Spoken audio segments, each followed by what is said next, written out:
आज से हजारों साल पहले जब चारों तरफ पाप बढ़ चुका था और पूरी सृष्टि का विनाश निश्चित था, आकाश में मूसलाधार बारिश हो रही थी और समुद्र अपनी मर्यादा लांघ चुका था। इस खौफनाक प्रलय के बीच भगवान विष्णु ने एक ऐसा अवतार लिया जिसकी किसी ने कल्पना भी नहीं की थी। नमस्कार दोस्तों, मैं हूं सर्वेश और मैं आज से शुरू कर रहा हूं भगवान विष्णु के 10 अवतार की एक सीरीज। अगले 10 दिन तक सिर्फ हम पौराणिक कथाएं नहीं जानेंगे बल्कि ये भी देखेंगे कैसे ये 10 अवतार इंसानी सभ्यता के विकास यानी इवोल्यूशन को भी दर्शाते हैं। अगर आप भी इस आध्यात्मिक यात्रा का हिस्सा बनना चाहते हैं तो अभी हमारे चैनल को सब्सक्राइब कर लें।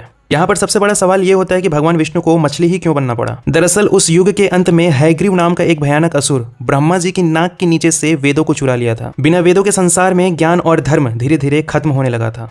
उधर धरती पर पाप बढ़ रहा था और प्रकृति ने महाप्रलय का निर्णय लिया। भगवान को न केवल वेदों को बचाना था बल्कि आने वाले नए युग के लिए जीवन के बीजों को भी सुरक्षित रखना था।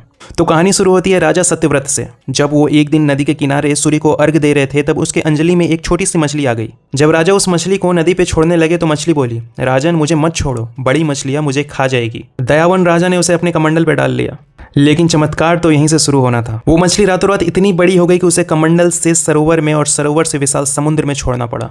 राजा समझ गया कि ये कोई साधारण मछली नहीं है। तभी भगवान विष्णु ने अपने असली रूप में प्रकट होकर राजा को चेतावनी दी कि आज से ठीक 7वें दिन महाप्रलय आएगी। तुम एक बड़ी नाव तैयार करो, उसमें सतृषियों को, औषधियों को और जीवन के सभी बीजों को सुरक्षित लेकर तैयार रहना। आज था 7वां दिन महाप्रलय का। भगवान विष्णु ने मत्स्य रूप धारण करके उस विशाल नाव को वासुकी नाग के मदद से अपने सिंग पर बांध लिया और लहरों के बीच उसे डूबने नहीं दिया।